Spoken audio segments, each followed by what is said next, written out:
Muy buenas, queridos televidentes. Hoy los quiero invitar aquí en Debate Político a una entrevista con mucho contenido. Es con el senador Jorge Enrique Robledo Castillo, del Polo Democrático Alternativo. Vamos a hablar de muchos temas, pero concretamente la economía. ¿Qué está sucediendo en la economía global y qué efectos puede tener lo que está ocurriendo por fuera en la economía colombiana y también de América Latina? Por supuesto, el tema de la corrupción será tema de conversación. Los invito a que aprecien esta importante entrevista.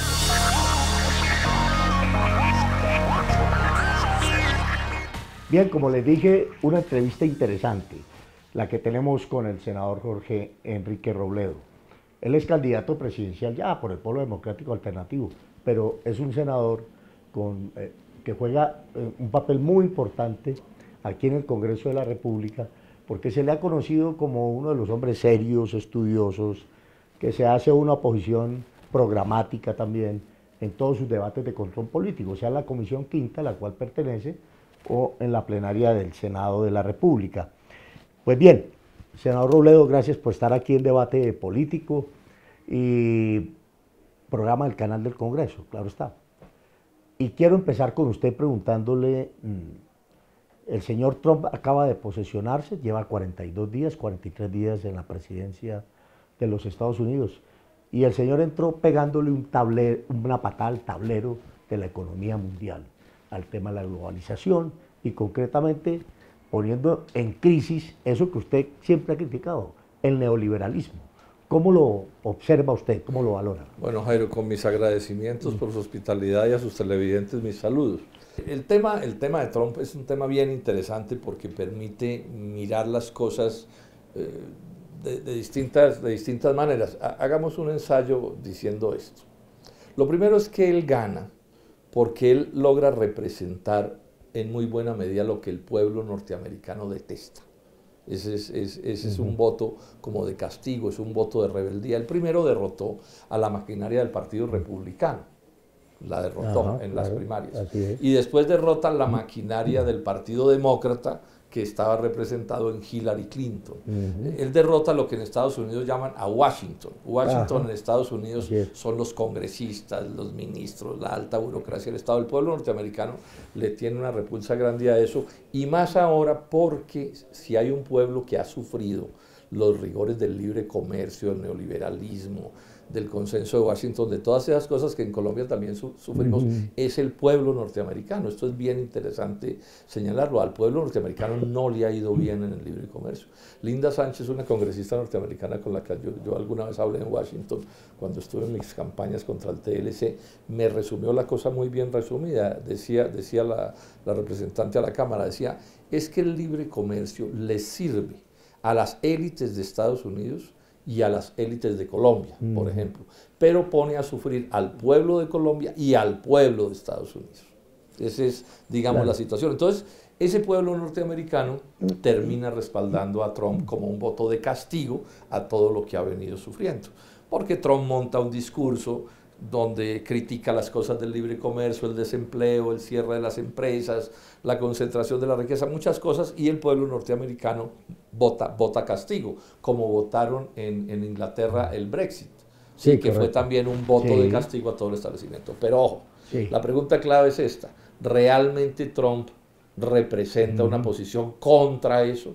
¿O Trump lo que es un astuto que sabe, digamos, manejar esa inconformidad, ese disgusto, no para hacer cambios profundos, sino para hacer básicamente lo mismo? Claro, cuando usted habla de la astucia es que él, muy astutamente, coge el discurso de Bernie Sanders y se lo lleva para su campaña. Sí, claro. Pero además alguna vez lo invita y dice, vengan y acompaña a mí porque yo estoy de acuerdo con usted. En todo ese discurso que van en contra de los tratados de libre comercio. Exacto, eso es lo que suena, ¿cierto? Y es el ciudadano medio norteamericano, el obrero de las zonas industriales que se quedó sin empleo, la gente a la que le cambiaron un trabajo industrial por vender en McDonald's hamburguesas, y eso es sufrimiento para el pueblo gringo. Vota ahí, pero la pregunta clave es esta: ¿es verdad que el señor Trump es contrario a eso? Y entonces ahí la respuesta que hay que dar es que no, porque el señor Trump es un miembro inclusive de la propia oligarquía norteamericana, es un especulador inmobiliario, es un hombre del Partido Republicano, y el Partido Republicano ha respaldado la política de los TLCs y las políticas de libre comercio. Entonces, cuando usted mira la decisión de Trump, que uno puede señalar más como contraria al libre comercio, fue decir que no van a aplicar el TPP, el Trans-Pacific Partnerships, que es un acuerdo internacional, un TLC, y eso entonces suena muy duro, pero lo que están diciendo los analistas, que es que lo que pasa es que ellos quieren un acuerdo distinto, o sea, de libre comercio, pero más malo para los países socios y mejor para Estados Unidos, que es también lo que es fácil visualizar en el caso con México. Trump realmente no está hablando de acabar con el TLC con México o el NAFTA, que lo llaman allá, sino lo que quiere es renegociarlo para hacerlo peor para los mexicanos y mejor todavía para las transnacionales norteamericanas. Entonces aquí ese es un punto que es bien importante. Ahora, pero de todos modos resaltemos esto que yo creo que es lo principal. Eso que pasa en Estados Unidos y lo que pasa con el Brexit en Inglaterra y lo que pasa en buena medida con un referendo que se hizo en Italia es los pueblos de los países desarrollados del mundo levantándose contra el libre comercio. Bueno, lo que pasa en España también, lo que está pasando en muchos sitios, porque al final esta política del libre comercio, como bien lo dice la congresista que cité, es una política que no les sirve ni al pueblo raso ni a las clases medias de todo el mundo al final, porque la riqueza se concentra y se concentra y se concentra. Pero a ver, sí, digamos que Trump pues políticamente maneja muy bien el asunto, pero también dice vamos a volver a América para los americanos. Y efectivamente Trump va y hace campaña en esos estados óxidos que se denominan así en Estados Unidos, donde mandaba prácticamente el Partido Demócrata, históricamente. Pero llega con ese discurso de decirle al trabajador, yo le voy a devolver su empleo, y aquí vamos a volver esto, la riqueza que existió la vamos a recuperar, ¿no? Y vamos a cerrar más la economía, vamos a producir aquí para exportar y vamos a dejar de importar. Eso es un efecto... Pero eso ¿cuánto tiene de verdad? O sea, es verdad que esos estados que llaman óxidos, como oxidados, son los estados del cinturón industrial norteamericano, en parte del norte de Estados Unidos, que es una parte que se ha desindustrializado porque las transnacionales han sacado parte de la industria norteamericana y la han pasado para otros países, por ejemplo para China o para México, y eso ha generado un grado grande de pobreza. Entonces Trump le dice a ese pueblo, yo les voy a devolver la industria, pero la pregunta es si se las va a devolver de verdad. O sea, los hechos nos están mostrando que eso tiene mucho más de demagogia que de realidad. Sí, y eso es lo que se va a terminar, a mi juicio, aclarando en los próximos días, porque él monta un discurso de oposición a las causas de la crisis, pero realmente no vemos que esté tocando las causas de las crisis, porque él al final representa esos intereses de esas transnacionales que están lacerando al pueblo de los Estados Unidos. Ahora, la frase de que América para los americanos, primero digamos que esa ha sido siempre la frase de todos los presidentes de Estados Unidos. Solo aquí un presidente puede, como el presidente Santos, decir yo soy pro-estadounidense. O sea, eso en un país de ese tipo no puede suceder. Aquí sucede cuando lo único que él podría decir es yo soy pro-colombiano. Pero digamos que eso es parte de la astucia, porque el punto es este. Cuando Trump dice América para los americanos, ¿a quién le está hablando? ¿Al pueblo de Estados Unidos o a las élites norteamericanas?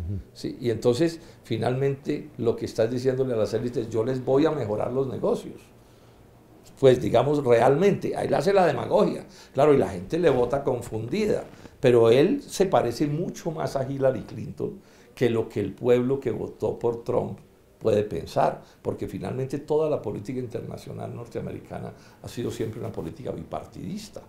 ¿Sí? Inclusive la propia Hillary Clinton alcanzó a decir que ella tampoco iba a ratificar el TPP, porque hay una idea de cómo pueden golpear más duro en el Asia que con el TPP que intentó Obama. Entonces, digamos que ahí hay que ser muy cuidadosos a lo que llamo la atención en el análisis, porque las cosas son más complejas de lo que parece. Entonces, en la simplificación dice, no, es que Trump está contra el libre comercio. Eso no es cierto. O sea, no hay una crisis neoliberal. No hay, o sea, ellos no. Desde esa perspectiva. O sea, hay una crisis neoliberal en ese sentido. Sí. Los que dijeron que iban a desarrollar el mundo con eso han fracasado. Hay una rebeldía mundial contra eso. Se expresa de muchas maneras. En la misma Colombia se expresa. Pero ojo, las élites neoliberales del mundo no han renunciado a su proyecto. Las élites neoliberales del mundo están inclusive recurriendo a personajes como Trump, ¿sí?, que saben manejar las cosas para perpetuarse, u otras crisis que ha habido, digamos, sí, y en otros países puede haber crisis también, pero el punto es si hay transformaciones de verdad o no las hay. Claro, ahora cuando usted habla de esas élites mundiales que muy astutamente se manejan, pues cuando Trump está próximo a asumir el poder, ellos en su gran foro en Davos, Suiza, el gran foro mundial económico, invitan al presidente de China a que haga la apertura del foro, ¿no? Es un poco jugando a ese criterio a confundir, ¿no? Pero inclusive hay un dato Jairo, que es muy interesante. Nunca había subido tanto el Dow Jones, o sea, el precio de las acciones. O sea, los negocios de la élite norteamericana nunca habían estado más prósperos que desde que ganó el señor Trump. Que ese es un buen medidor. O sea, los que saben leer, los que tienen la información en detalle. Usted mira el gabinete de Trump y es un gabinete de banqueros. Nunca había habido tanto multimillonario en un gabinete como ahora. O sea, el tipo realmente, a pesar de su discurso, lo que representa es una cosa de corte plutocrático. Y recordemos esto, lo democrático se refiere al gobierno del pueblo, y lo plutocrático se refiere al gobierno de los ricos, y en este caso estamos hablando de los súper, recontra, hiper, mega ricos, pero esas, digamos, las astucias del personaje. Bien, entonces el presidente chino va a Davos, y en medio de este contexto, el debate con Trump y esa patada al tablero, como le señalaba al comienzo de la entrevista, que le pega a la economía mundial, pues por toda su prospectiva económica, va el señor Xi Jinping y dice: lo que menos le conviene al mundo es una guerra comercial. Se vislumbra de pronto esa posibilidad en el caso de China, tratando de recogerse un poco, porque se está recogiendo China, está dejando de salir tanto y ahora está volviendo a propiciar su demanda interna. Es un poco una reacción a esto que Estados Unidos. Sí, yo creo que es un poco, digamos esto, hay una especie de acuerdo entre las élites mundiales, incluida la China, que es cada vez más una élite de la libre competencia y del libre mercado, porque ahí en lo económico ha habido transformaciones muy profundas, bueno, y en lo político ni se diga. Toda esta cosa del libre comercio en buena medida se inventó con el propósito de impedir las guerras comerciales, que sabemos pueden conducir a guerras militares. Claro. O sea, la Segunda Guerra Mundial, para poner un ejemplo, eso está en toda la literatura, es un poco el salirse de control, las contradicciones comerciales, económicas entre las potencias, no las pudieron tramitar en el mundo de los negocios y las tramitaron a bala, eso es una cosa que es sabida. Y hoy en el mundo ese riesgo existe, porque en buena medida la crisis económica global, y el libre comercio se inventó para eso, tiene mucho que ver con una crisis de superproducción, o sea, el mundo produce demasiado frente a la capacidad de consumo. Entonces el libre comercio en buena medida es desmantelar los agros y las industrias, primero de los países más débiles, como nosotros, nos han ido para ellos mantener el control. ¿Cuál es el lío? Que una vez quebrados estos países, se están viendo abocados al enfrentamiento entre ellos mismos.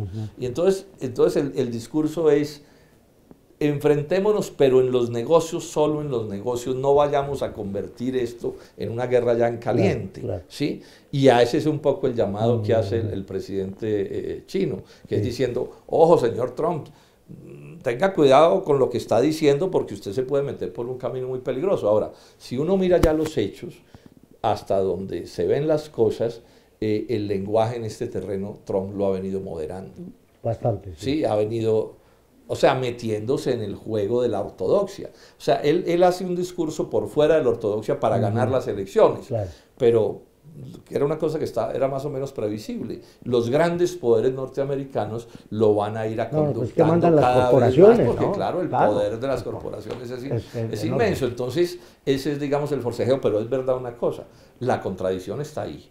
O sea, hay una contradicción entre las grandes potencias, Estados Unidos por un lado, la Unión Europea, a pesar de sus cercanías con Estados Unidos, es parte de la contradicción, Rusia también, China, Japón, la India, o sea, las grandes potencias están todas como acomodándose para ver cuál va a ser el futuro Claro, del y en la globo. mitad de todo este juego está Europa. Ese gran sueño de la Unión Europea, una Europa unida, pues parece que hoy solo la une el euro, porque están en un proceso de, primero de decantar el problema del Brexit, ¿cierto? El Reino Unido por fuera de la Unión Europea, decantar el problema político que se ha generado en la misma Unión Europea, donde este año va a haber un proceso de elecciones donde no se sabe para dónde se van a mover estos países, Sí, ¿cierto? así es. Ese tema de Europa, cómo lo valora? Sí, el punto es este. En buena medida la unidad de la Unión Europea, Sí, me excusa la redundancia, sí. es una manera de impedir otra guerra. Ujú. O sea, si usted mira en la literatura, usted encuentra que desde que empiezan los primeros acuerdos de los países europeos después de la Segunda Guerra Mundial, que son los que van a llevar a la Unión Europea, todo eso en parte está pensado para evitar otra guerra mundial. Ok. O sea, unámonos y repartámonos esto. Y eso, digamos, que les ha funcionado en términos generales a las élites de esos países, pero ¿cuál es el lío? Que esa Unión Europea está montada sobre las concepciones del libre comercio y del neoliberalismo y de todas las fórmulas del Fondo Monetario Internacional. Entonces, ¿qué terminó sucediendo? Lo que era de esperarse, y es que la Unión Europea empezó a funcionarles más a ciertos países y menos a otros. Entonces quiebran a Grecia, quiebran a España, líos gravísimos en Portugal, en Irlanda hay crisis en todas partes, y eso está erosionando, bueno, y a los pueblos, el propio pueblo inglés vota como votó el Brexit, es porque el pueblo inglés está sufriendo muchísimo, ¿cierto? Entonces, digamos que la Unión Europea padece por una crisis interna que tiene que ver con que no le resuelve los problemas al ciudadano del común, que es al final el problema último de la política y de la economía. Y eso los pone en una cierta contradicción inclusive con Estados Unidos, o por lo menos algunos de los países. Entonces ahí hay una situación muy delicada que vamos a ver cómo va a evolucionar. Y hay una pregunta que mucha gente se hace: ¿se va a sostener la Unión Europea o no? Eso es difícil predecirlo, porque hay poderes muy grandes para que se sostenga. Pero también es verdad que la crisis de los países pues erosiona esa situación. Bien, para terminar este capítulo sobre Europa y la economía global y lo que ha venido ocurriendo, que está muy convulsionado, hay un actor principalísimo ahí, que se llama Putin. Rusia jugando un papel clave. De hecho, Merkel va donde Trump y le dice: parémosle bolas a Vladimir Putin. No Sí, dejemos que está bien jugando a interesante. una división indudablemente. Ahí hay un asunto, y es este, yo pienso, Jairo. O sea, uno de los acuerdos del fin de la Segunda Guerra Mundial, o sea, de la segunda posguerra, fue una especie de acuerdo entre Estados Unidos y la Unión Soviética y las otras potencias, más o menos como para respetarse las áreas de influencia, ¿sí? Diciendo, Sí. bueno, cada uno tiene como su porción, ¿sí? Entonces se hunde la Unión Soviética, pero la Unión Soviética no desaparece, digamos, desaparece como entidad política, pero queda un poder inmenso que estaba detrás de todo, que es Rusia. Y Rusia es un gran poder. Rusia, no se nos olvide, que va desde Europa hasta el mar del Japón, ¿sí? Y tiene armas nucleares, que eso cuenta mucho en el mundo de los negocios. Entonces, a mi juicio, ¿qué pasa allí? Que aprovechándose la crisis de la Unión Soviética, Estados Unidos, a mi juicio en una lógica irresponsable, intenta arrodillar a Rusia, someter a Rusia, y le empieza a quitar pedazos de sus áreas de influencia y la empieza a amenazar militarmente. Y en eso Rusia sufre pérdidas. Ucrania, ¿no? Sí, exacto. Por ejemplo, el caso de Ucrania, claro. y bueno, y ha habido otros sí, más sí. casos, ¿cierto? El propio caso de Siria es un tiro correcto. de Estados Unidos Así y las es. potencias europeas contra Rusia, hasta que llega un momento en que los rusos ponen a Putin en la dirección del Estado. Yo no me voy a poner pues a hablar bien de Putin, ni mucho menos, pero uno lo que sí tiene es que entender que Putin es un jefe de los grandes poderes económicos rusos, y le dice a los gringos: bueno, hasta aquí llegaron, jóvenes, no crean que nos van a arrodillar. Este país ha sido un gran imperio durante mucho tiempo, y aquí hay guardián en la heredad, como se dice, y les ponen a rayas. Y se las pone en Siria y se las pone en un montón de sitios. Pero son las contradicciones entre Estados Unidos y Rusia. Estados Unidos bregando a avasallar a todo el mundo, y Rusia diciendo: yo no me dejo. Y un poco los chinos plantean una cosa semejante. Entonces, esos son los forcejeos, y esto le está haciendo daño a Europa, porque para Europa es mejor tener unas relaciones cordiales con Rusia, porque Rusia pesa mucho en los negocios. Tiene, por ejemplo, buena parte del gas europeo es gas ruso. Claro. Entonces, ahí hay toda una cosa y hay todo un debate entre las potencias. Bueno, ¿cómo ¿Cómo hacemos para hacernos pasito? Porque bueno, son fuerzas poderosas enfrentadas, cada uno con sus intereses. Sí, y a esto hay que sumarle toda la inteligencia que le han hecho a Trump, los muchos viajes que hizo a Moscú durante muchas épocas. Claro, y Que ahí se dice parece que haber... lo pueden chantajear, que lo Claro, pueden... ¿no? pero eso, digamos que son asuntos, yo diría, Jair, un poco de la picaresca. Yo lo que siento es que entre la élite norteamericana se expresa un cierto desacuerdo en cómo tratar a Rusia y cómo tratar a Europa y cómo tratar a China, que en cierto sentido, por lo menos, se expresa entre la posición de Obama y la posición de Putin. Porque claro, ahí hay una discusión. O sea, intentar arrodillar a una potencia nuclear. O sea, entonces, Sí, claro. o sea, los negocios son los negocios y las platas son las platas, pero hay cosas, o sea, la segunda posguerra montó un orden. O sea, no lo han podido hacer con un país pobre como Corea del Norte. Por ejemplo, ¿cierto? Entonces, es una potencia nuclear. Exacto.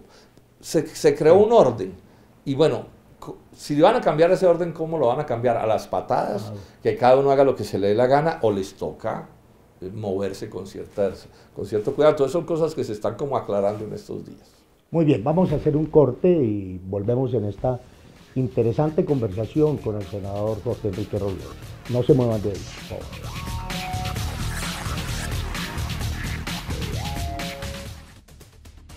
¿Sabe usted cómo está conformado el Congreso de la República? El Congreso de la República está conformado por 2 cámaras, el Senado con 102 miembros elegidos a nivel nacional y la Cámara de Representantes compuesta por 166 integrantes elegidos en los departamentos. A su vez, el Congreso está dividido en 7 comisiones constitucionales que se especializan en temas para facilitar el trámite legislativo y de reforma constitucional. Entre los temas más relevantes que tratan las comisiones son la Comisión Primera, Reformas a la Constitución y Derechos Fundamentales. La Comisión Segunda trata temas internacionales y de seguridad nacional. La Comisión Tercera, Impuestos y Crédito Público. La Comisión Cuarta, Presupuesto. La Comisión Quinta, Temas Agrarios y de Medio Ambiente. La Comisión Sexta, Servicios Públicos, Educación y Cultura. Y la Comisión Séptima, Salud y Vivienda. Encuentra más información en nuestro portal web.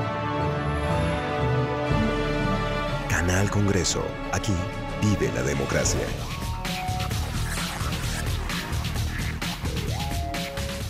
Bien, gracias por estar ahí. Continuamos esta interesante conversación y entrevista con el senador Robledo.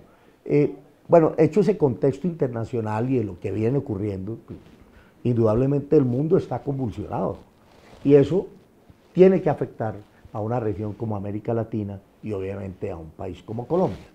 En el caso de América Latina, metámonos ahí, ¿cuáles son los efectos sobre estos países mientras las grandes potencias económicas del mundo están discutiendo cuál es el futuro inmediato para ellos? Yo creo que se puede demostrar, Jairo, hasta la saciedad que todas estas políticas del libre comercio, que es lo nuevo, que empiezan, no sé, a la altura de 1990, han tenido impactos negativos en América Latina. Eso se puede demostrar hasta la saciedad, inclusive en México, que es como el país mejor localizado en el mundo para que le fuera bien con eso. Vemos que aumentan las exportaciones, pero la gente se sigue muriendo de hambre. O sea que es al final lo que nos tiene que interesar de la economía. ¿Le va bien o le va mal a la gente? Y si le va mal, pues el modelo económico no funciona. Y ese ha sido, digamos, un poco la situación de América Latina, pero con este hecho que oculta un poco la realidad. Es que en este lapso, entre el 90 y esta fecha, hubo la bonanza minera, que puede ser la más grande de la historia, lo que llaman el superciclo de los commodities, que fue una bonanza bastante larga. De toda la década del 2000 estuvo, o sea, empieza más o menos 2002 y duró hasta hace 3 o 4 años, pues con altibajos. Y esto le aumentó muchísimo los ingresos a América Latina y a Colombia, y ocultó un poco la crisis de lo que estaba pasando. Pero la crisis seguía ahí, seguía erosionando. El caso de Colombia, un estado de latencia. El caso de Colombia es bien manifiesto. Acuérdense que en el año 98-99 del siglo pasado se hunde la economía colombiana, la peor crisis probablemente de la historia. Sí, se hunde y venían años con la crisis terribles. Financiera, ¿no? Sí, gobierno Pastrana. Que terminamos pagándola los colombianos. Que la gente, los desempleos se fueron al 20%, bueno, una tragedia. Pero hubo la suerte de que, como dijo un día NIF, nos ganamos la lotería de los commodities, o sea, de los altos precios de los minerales, que cogió a los dos gobiernos de Álvaro Uribe y a gobierno y medio de Juan Manuel Santos. Y eso, digamos, ocultó la tragedia. Sí, porque claro, fue un chorro de plata que entró por petróleo, por carbón, etcétera, no por méritos de los colombianos, ni por méritos del modelo económico, sino fue una lotería. O sea, digamos, petróleo que podía estar a $30 se alcanzó a ir hasta $150, o café que estuvo por debajo de 70 centavos se fue hasta $3, ¿sí? ¿Qué es lo nuevo que ha pasado? Lo nuevo que ha pasado es que esa bonanza terminó. Y entonces estamos en las vacas flacas. Y aquí sí van a salir todas las mataduras, todas las peladuras están saliendo, porque definitivamente el modelo económico no funciona. Y eso ha afectado, repito, no solo a Colombia, sino a toda América Latina. Y lo que estamos teniendo es una etapa de crecimientos muy bajos, mediocres, que además, y esto puede ser lo más grave, por ningún lado se vislumbra que podamos recuperarnos, porque quienes nos gobiernan siguen empecinados en lo mismo, mal al agro, mal a la industria, mal al empleo, ultraconcentración de la riqueza, monopolios y transnacionales por todas partes, toda una serie de medidas que nos anuncian que vienen tiempos malos. El caso de China, por ejemplo, que ya planteó cerrar el grifo, ¿cierto? Y ahora están como planteándose una recuperación de la demanda interna, van a evitar más las exportaciones y estar importando. Casi como que no van a importar. Es que, digamos, es el modelo que se está planteando ahora, con toda esta convulsión de la que hablábamos. China, que es un gran comprador de commodities en América Latina, eso nos va a afectar indudablemente. Claro, o sea, la economía de todos estos países productores de commodities se está afectando porque digamos que subió con el boom de la economía mundial. Por ejemplo, China tuvo un crecimiento supremamente alto en estos lustros anteriores y eso jalonó consumo, por ejemplo, de minerales, pero todo eso está cayendo. O sea, el boom económico que en cierto sentido creó todas estas políticas del libre comercio se agotó, es un poco lo que hay que tener en cuenta, y se agotó en todas partes. Y entonces lo que viene es como en una especie de juego de billar pool, unas bolas golpeando a otras en una especie de cosa bien complicada. Por ejemplo, en este periodo también se bajaron las tasas de interés y eso generó ciertas facilidades, pero ahí arrancaron otra vez los gringos a subir las tasas de interés como era de esperarse, y eso nos está complicando las cosas a todo el mundo y particularmente a Colombia. O sea, que lo que se viene es un periodo que nadie sabe cuánto tiempo va a ser, pero al que no se le ve dentro, porque ellos se empecinan en no cambiar las cosas, que puede ser un periodo largo de vacas flacas y de dificultades. Digamos, en el caso de Colombia, ya el año pasado, si bien crecimos al 2%, que es muy poquito. Y este año vamos a estar parecidos o un tris más, pero además con este agravante. Cuando usted mira el crecimiento, la mitad del crecimiento son los banqueros, el sector financiero. Claro, entonces ahí hay un espejismo, porque no es lo mismo si a usted le crece la economía en su conjunto. Entonces, por ejemplo, el año pasado hubo un momento en que la economía estaba creciendo al 2% y las utilidades de la banca crecieron al 14%, 7 veces más. Eso es un absurdo. Es decir, la economía real no está operando, y sobre todo a la gente. Porque claro, el promedio es el promedio, ¿no? Pero cuando usted entra en el detalle, si hay uno que se come la vaca entera y al otro le toca un trecito a la vaca, pues son cosas bien distintas. Como promedio se comió la vaca entre dos, pero la realidad es que uno se la comió casi toda, ¿no? Bueno, uno diría que en este contexto, pues un gobierno serio se sienta y empieza a replantearse una política económica y decir, bueno, ¿qué vamos a hacer en esto? Porque estos ciclos económicos no se resuelven en los próximos 4 años, 5 años, eso toma tiempo, van a tomar 2 gobiernos mínimo, en el caso colombiano, para lograr superar esta crisis. Pero uno no ve que el gobierno esté como tratando de coger el sartén por el mango, a ver qué vamos a hacer, y que nos implique un menos dolor en el bolsillo el futuro que se nos viene. Yo repito mucho esta frase, Jairo, que puede servir. Desde hace mucho rato en Colombia estamos en manos de una élite política y económica que separó su suerte personal de la suerte de la nación. O sea, es gente a la que le va bien aun cuando al país le va mal. Es gente a la que le va mejor cuando al país le va peor. Entonces, ese es el problema que tenemos. En otros países del mundo a las élites les va bien pero digamos que al país en su conjunto le va más o menos bien, prospera, Sí. hay una cierta prosperidad, claro, que es desigual, pero que en cierto sentido los lleva a todos, no, aquí no. Entonces aquí lo que termina sucediendo es que cuando a la gente le va muy mal, a unos pocos les va muy bien, y esos pocos, incluidos los fenómenos de corrupción, son los que mandan. Entonces ellos no están pensando en Colombia, o sea, ellos no se sienten con un deber con el país, ¿sí? En el que ellos hagan sus actividades económicas, etcétera, pero se piensa en la nación, sino que es para ellos, que es un poco la lógica del corrupto. O sea, ¿cuál es la lógica del corrupto? Es, a mí me importa un pepino que yo con mi corrupción destruya lo que sea, porque yo soy yo, o la lógica del secuestrador, ¿no? Le hace un daño infinito a una persona, pero dice, yo termino ganando, y un poco con esa idea se gobierna en Colombia. Entonces uno, ¿cómo los ve? No los ve pensando en el país. Por ejemplo, miren ustedes lo que hicieron. Con la crisis se desbalancearon las cuentas externas. Colombia estaba, digamos, requiriendo demasiados dólares frente a los que producía. ¿Y cuál fue la solución del Banco de la República? Y hoy se está aplicando, es deprimir el consumo para que se importe menos. O sea, es balancear las cuentas externas por la vía del desempleo y la pobreza. Bueno, y lo están en cierto sentido logrando, pero a punta de sufrimiento ciudadano. Y ya empezamos a ver que pasos de animal grandes en el sentido en que puede venir una crisis de deuda complicada. Se han disparado la cartera morosa en los bancos, o sea, que aquí las cosas se nos pueden complicar todavía más, porque claro, ahí todavía estamos como al final de la burbuja. Entonces, claro, es obvio que si yo cojo y estrangulo a la gente, pues puedo tener, entre comillas, un efecto positivo para alguna cosa que ellos quieran, pero al final la economía se termina resintiendo y al final todo el mundo termina pagando el plato roto, claro, menos ellos, allá los de la cúpula, que con cara ganan y con sello también. A ver, de todas maneras, ve uno que el consumo interno funciona, pese a esta situación de crisis que se da, el desempleo, que es un fantasma que todavía gravita ahí en la realidad de los colombianos. Y entonces se pregunta uno, ¿qué hace que la economía colombiana no colapse? Pero está cayendo. Está cayendo. Está casi, pero está, yo iba a preguntarle, ¿evita de alguna manera la economía subterránea que eso ocurra? Sí, yo creo que aquí, claro, la plata de la ilegalidad y de la corrupción pues genera cierta economía y el narcotráfico. Lo están escondiendo, pero aquí el narcotráfico está ahí y juega un papel importante, no es sino ver otras cifras. Pero lo cierto es que las cosas están cayendo y hay preocupación grande. O sea, este año las cosas empezaron bastante mal. Ha caído la capacidad del consumo de los ciudadanos.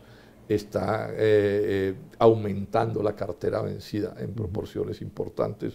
El crecimiento del año pasado fue muy malo. Yo hablaba en estos días precisamente aquí con alguien que sabe pues del mundo empresarial importante. Me decía, no, esto está complicado. O sea, la economía se está deteriorando y no se ve por dónde puede aparecer el repunte. Porque como no cambian nada, pues si usted siempre que haga una cosa, pues el efecto de lo que haga será el mismo si usted no cambia lo que está haciendo, y esa es un poco la situación que tenemos. Ahora, hay unas cuentas muy infladas, entonces por ejemplo se dice, es que el desempleo en Colombia no es muy alto. Bueno, primero es probablemente el primero o el segundo más alto de toda América, pero además porque aquí hay un fenómeno de rebusque enorme. Sí, entonces pues la informalidad tapa, mimetiza, pero si uno suma desempleo e informalidad y subempleo, estamos hace mucho rato por encima del 70%, digamos, como problema nacional. Y si usted mira el empleo formal, una parte inmensa de ese empleo es salario mínimo, ¿sí? Que es, pues, todos sabemos también un ingreso insuficiente, ¿no? Bien,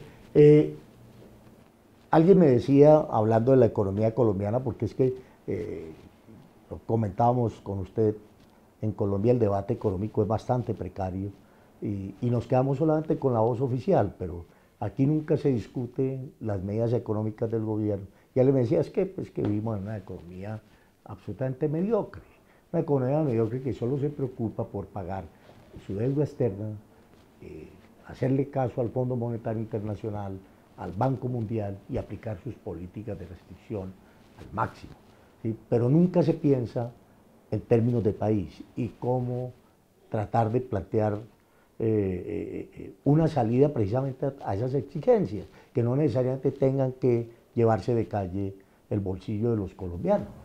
planteemos esto. Yo estoy haciendo un debate, Jairo, que es en el seno de la economía de mercado. Ni el Polo ni yo hemos planteado nunca acabar con la propiedad privada en Colombia, nacionalizar la economía. Ese no es el debate. Nosotros estamos haciendo con quienes nos han gobernado, digo yo, la élite, es un debate que matemáticamente permite demostrar su fracaso en lo que tiene que ver con desarrollar al país. Primero, están las matemáticas. Somos uno de los países más desiguales socialmente hablando del mundo. O sea, la relación entre la superriqueza de unos y la superpobreza de otros es de las peores. Eso es matemático. Estamos, si bien nos va, entre los 10 peores, pero podemos estar entre los 5 peores. Bueno, eso es un hecho que muestra que nos han gobernado súper mal. Bueno, pero hay otro hecho que se oculta más y que, si se quiere, es más dramático en contra de ellos. Es que tenemos un capitalismo cuyo producto per cápita es de apenas $6.000 al año. O sea, si sumamos la riqueza que producimos en Colombia al año y la dividimos por el número de habitantes, da 6.000. Esos son como $500 al mes. Eso es malísimo. Es muy malo. O sea, no sé, los argentinos deben estar en 12.000 o 14.000. Hay países de 25.000, los gringos andan por 50.000. Hay países de $100.000. O sea, este es el fracaso, anuales, este es el fracaso de quienes nos han gobernado, fracaso rotundo, digan lo que digan, y tienen comité de aplausos, y al doctor Cárdenas cada 3 meses le dan un diploma diciendo que es un genio, pero estas son las cifras incontrovertibles. Ahora, si Colombia fuera una peña, un país desértico, uno de pronto diría, pero un país de más de 1 millón de kilómetros cuadrados de riqueza, este es un país súper rico. 50 millones de habitantes, es un pueblo trabajador, inteligente, creativo, echado para adelante. Entonces, aquí el problema no son los remeros, o sea, los remeros son los que reman en los barcos. Aquí el problema son los timoneles, ¿cierto? Que no son capaces de dirigir esto en la dirección correcta. Este es el asunto. Ahora, como han montado un combo de unanimista, porque aquí ellos en otras cosas pueden discutir, los que nos han gobernado, pero en estos asuntos de la economía son como clones, repiten como loros, si me excusan la precisión, todas estas políticas de la globalización. Entonces, entre ellos todo el tiempo, ¿y tú qué opinas? ¿Y ti qué dijiste? ¿Y cómo eres de genio? Y lo condecoraron al uno, y lo aplauden, y la gran prensa toda es dedicada a embellecer esa mediocridad. Yo repito, $6.000 de producto per cápita es una vergüenza para un país de las condiciones de Colombia. La peor desigualdad social del mundo es una vergüenza. Uno de los países más corruptos del mundo. O sea, lo que estamos diciendo es que un país que podría funcionar a este nivel, funciona a este nivel. Ese es el reclamo. O sea, ¿por qué no son capaces de dirigir el país? Y claro, pero al mismo tiempo usted mira, y aquí algunos de los más ricos del mundo están en Colombia. Entonces, lo que le decía yo hace un momento, Jairo, separan su suerte personal de la suerte de la nación. O sea, a ellos les va de maravillas mientras al país le va mal. Y esos son los TLCs. ¿No? ¿Por qué siguen con los TLCs? Quiebran el agro, quiebran la industria, producen desempleo, empobrecen. Sí, pero hay 3 o 4 gatos gordos y lustrosos, como esos gatos de tienda, usted sí ha visto, ¿cierto, Jairo? Tirados en el mostrador, que no dejan volar nada. Pasa una mosca y el tarascazo. Y ese es el problema final de la vida del país. Y es por qué ganan las elecciones con corrupción. Porque si este debate lo llevaran a la gente, no ganarían las elecciones. Entonces, tienen que hacer fraude y tienen que corromper, y por eso la plata de Odebrecht es descomunal. Porque si no es con esas masas descomunales de dinero, la gente no votaría por ellos. Bien, vamos a hacer un corte y ya nos vamos a meter en el tema de la corrupción, que obviamente tiene que ver con todo este desarrollo económico y lo que implica en el país, pues, esos niveles de pobreza y desigualdad que tenemos. Los espero ahí, no se me muevan de la silla, que ya volvemos con el senador Jorge Enrique Robledo. Está interesante.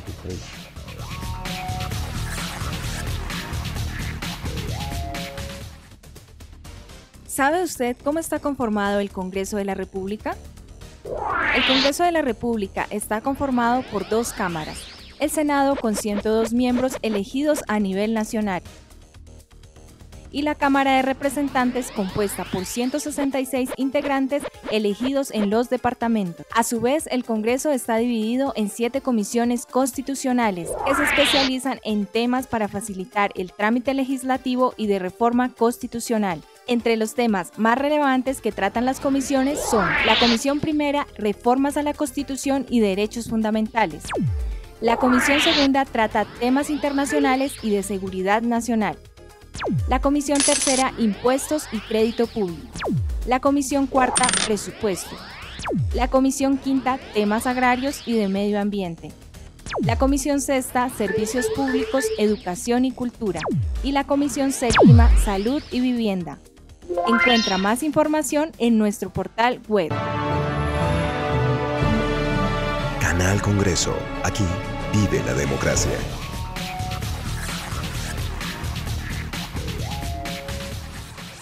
Bien, vamos allá a la parte final de esta entrevista y bueno, vamos al tema de coyuntura.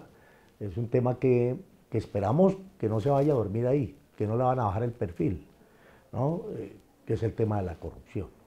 El tema de la corrupción que en la medida en que se van destapando las cosas, se está volviendo esto una bola de nieve donde los protagonistas son los mismos de siempre. Desde los años a hoy, ahí han estado en esa rueda y salen los nombres. Esa corrupción indudablemente le ha hecho mucho daño al país. Nos ha llevado a estos niveles de desigualdad e incluso de pobreza que tenemos. Sí, mencionemos esto, Jairo. No voy a entrar en muchos detalles porque el tiempo no nos da, pero sí digamos que el escándalo de Odebrecht y el de Reficar también en muy buena medida. Tiene una especie de gracia para entender el país. Es que si usted se fija, ahí están todos, absolutamente todos los que han gobernado a Colombia. No falta ni uno. Estoy diciendo el poder nacional, o sea, los que mandan. No voy a dar nombres para no mortificar, pero podríamos darle todos los partidos, los nombres, las personas, los presidentes, los ministros. Todos están tocados de una u otra manera por ese escándalo. Entonces, es la primera cosa que dejo como reflexión. Y uno podría mencionar otras cantidades de escándalos y puede decir lo mismo. Entonces, yo estoy haciéndome una pregunta, Jairo, que es la clave. ¿Cuál es la causa de esta corrupción tan disparada en un país que es algo así como el 130 entre 140 países, el más corrupto del mundo? O sea, no hay sino 10 peores que Colombia, 140. Entonces, la pregunta del millón es, bueno, ¿aquí qué es lo que tenemos? Una corrupción de manzanas podridas, que es un tipo de corrupción, o una corrupción sistémica, que es otro tipo de corrupción. ¿Cuál es la corrupción de las manzanas podridas? Donde hay mucha gente y de pronto uno u otro es corrupto. Entonces, bueno, cojan la manzana podrida y saquen la manzana podrida. La corrupción sistémica, ¿qué es? Que se tiene es un sistema corrupto, donde lo raro son las manzanas honradas, por llamarlos así, las manzanas que no están podridas. Son dos problemas completamente distintos. Yo creo que el caso de Colombia es el segundo. Y eso lo hace tan grave, que es la corrupción sistémica, es el sistema mismo. El profesor Fernando Cepeda decía en estos días que aquí más que corrupción lo que hay son organizaciones criminales. O sea, parte de la actividad pública en Colombia y de la actividad privada, no todo el mundo, pero parte de la actividad pública y privada en Colombia, política y privada en Colombia, son organizaciones creadas para robar al Estado. Eso hay que decirlo con toda claridad. Bueno, entonces, ¿de dónde llegamos a eso? Bueno, yo esto lo he estudiado con mucho cuidado. En estos días publiqué un libro sobre corrupción. ¿Y qué es lo que he encontrado? Y lo cito mucho. Lo reconocen ellos mismos. Yo cito sobre esto a Alejandro Gaviria, a Rudolf Gómez, a Guillermo Perry, a Fernando Cepeda, al violentólogo Robinson.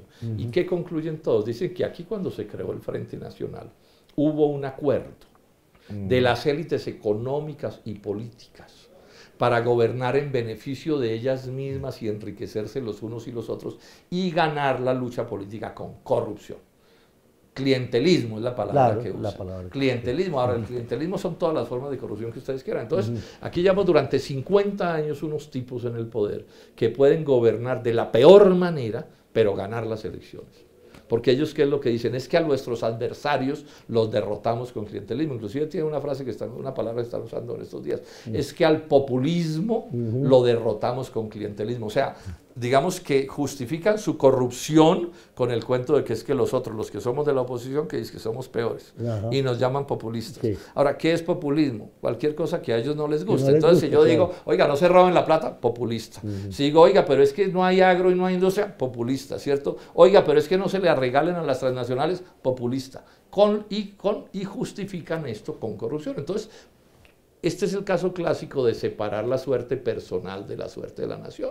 Entonces usted puede coger y controlar políticamente un departamento, empobrecerlo, arruinarlo, corromperlo, pero llega la hora de la elección y a punta de corrupción vuelve y gana. ¿sí? Y el Congreso es en buena medida eso. No todo, pero en buena medida. Claro. Y las relaciones con el Ejecutivo son esas. Entonces, ¿el chiste de la mermelada qué es? Claro. El chiste de la mermelada son los carrotanques de mermelada, o sea, de recursos públicos, de corrupción, con el cual el presidente de la República y el ministro de Hacienda compra cualquier cosa. Y hasta la peor ley del mundo aquí se aprueba porque este es el fenómeno que tenemos. Este es, a mi juicio, habiéndose eliminado los famosos auxilios sí, parlamentarios. pero se inventan otros. Pero se inventan otros, auxilios ¿no? parlamentarios, Otras cupos indicativos, sí. mermelada, clientelismo, esto le cambian el nombre, pero las prácticas son las mismas. Esto está perfectamente documentado. Llevamos medio siglo en eso. Entonces, en parte por eso también una campaña electoral en Colombia vale lo que vale, porque esto no es una lucha de ideas, esto es una lucha de plata. Sí, entonces incluye plata de mil maneras, y entonces si usted quiere ganar, ellos si quieren ganar, pues tienen que ganar, ya los vemos, entonces ya es la plata de las transnacionales también, claro. ¿Cierto? Es la plata, bueno, es toda la plata, y eso que no vemos sino la punta del iceberg, la punta del témpano, esto por debajo. Claro, porque hay una corrupción que obviamente se genera en las regiones, sí. En los poderes locales. Sí. Porque...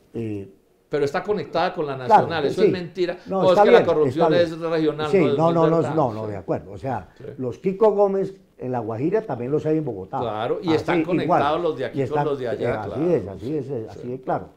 Pero de todas maneras voy es a que la manera como se concibe el poder regional es un poder feudal. Porque claro. Son familias que claro. Controlan y vienen de tiempo claro. Atrás controlando ese poder local, ese poder regional. Sí, podemos nombrar muchas familias. Claro, porque se perpetúan, porque ¿no? Es que los perpetúa, sí. Es la plata, la corrupción, ¿cierto? Entonces montan son combos, ¿sí? Entonces el de arriba, como una manera como de tono mafioso, ¿cierto? Porque ellos van, digamos, de ese asalto al patrimonio público, algo le toca hasta el último. Entonces al último de pronto no le dan sino un tamal o una empanada que llaman en la costa, pero todo eso es esta lógica y no le rinden cuentas a nadie. O sea, por ejemplo, este es un país muy agrario.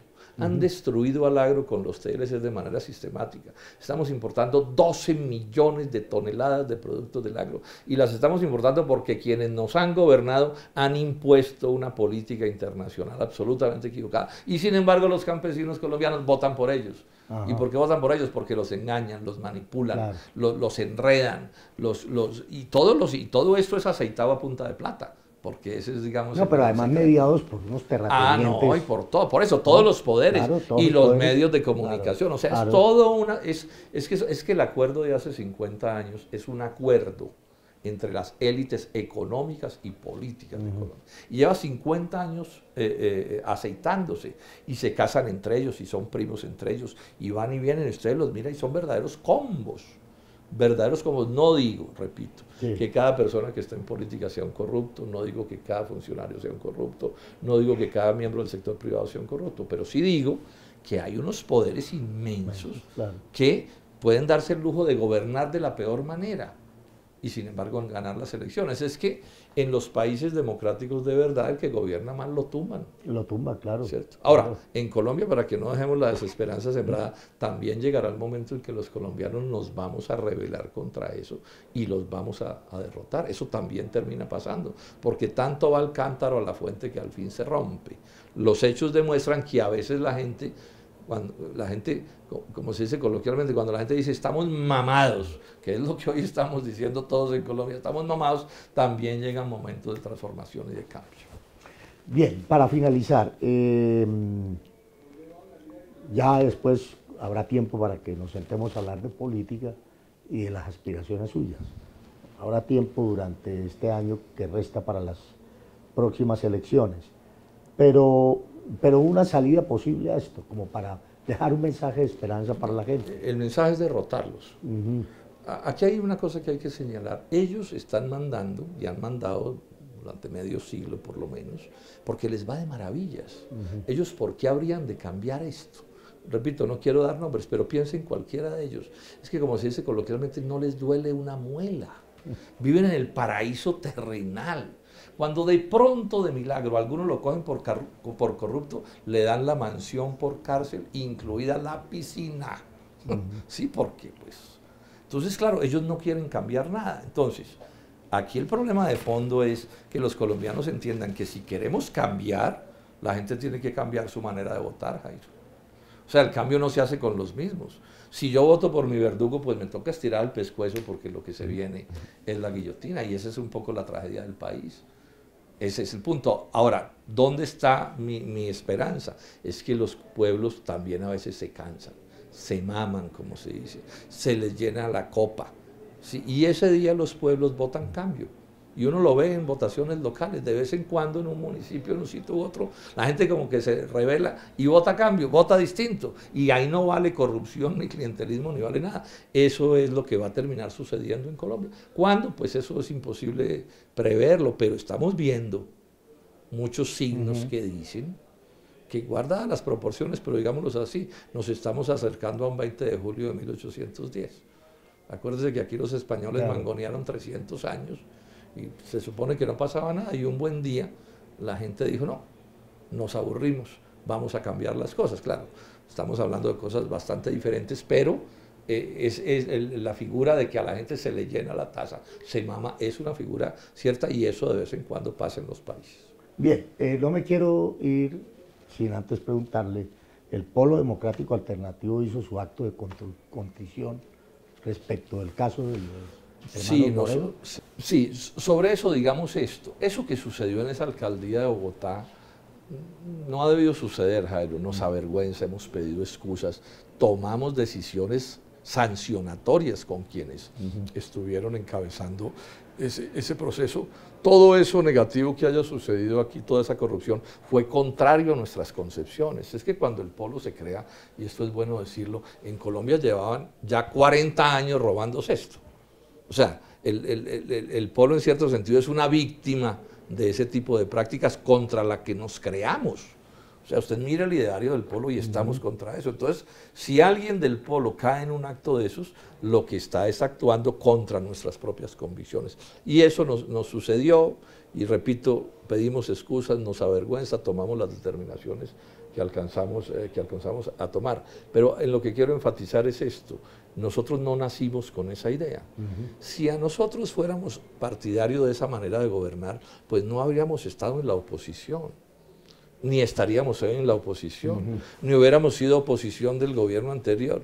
¿Usted cree que nosotros no sabemos que si uno se va para el gobierno nacional, con este presidente y con el anterior, a uno no le toca nada? Pues claro que nos toca. Claro. O sea, nosotros sabemos que la oposición es el desierto, pero la hacemos con todo gusto y con toda decisión, porque tenemos una manera distinta de pensar. Y en ese sentido, con la frente en alto, yo digo que seguimos en esta lucha, porque esas cosas pueden pasar. El problema es cuáles son las políticas generales que se defienden, y a nosotros en este tema de políticas generales. En medio de este escándalo de corrupción que se está dando de Brecht, estas cosas, ¿hay una representante del Polo en el gobierno? ¿Lo representa o no? No, de ninguna manera. Esto lo hemos explicado, Jairo, también hasta la saciedad. La ministra del Trabajo no está allí en nuestro nombre, ni nos representa, ni coincidimos con ella, exceptuando el tema del proceso de paz, en absolutamente nada más. Entonces, por ejemplo, la hemos visto defendiendo al gobierno en asuntos como la reforma tributaria, y todo el país nos vio, todo el Polo en contra, en asuntos como ese pésimo salario mínimo que se aprobó, y ahí estuvimos todos, en asuntos como la defensa de los intereses de las madres comunitarias, ella alineada con el gobierno y nosotros en contra del gobierno. Bueno, en estos últimos días nosotros estamos jugados acusando a este gobierno del presidente Juan Manuel Santos como un gobierno gravemente involucrado en toda esta corrupción de Odebrecht. O sea que ahí también estamos marcando una diferencia inmensa. En eso no se confundan, colombianos. El Polo es un partido que está en contra de este gobierno, está en la oposición, en contra de sus prácticas, y nadie, ninguna persona que esté en ese gobierno, en ningún nivel, nos representa ni habla en nuestro nombre. Tengan esa absoluta certeza. Muy bien, senador Robledo. Gracias. Muchas gracias por estar en Debate Político.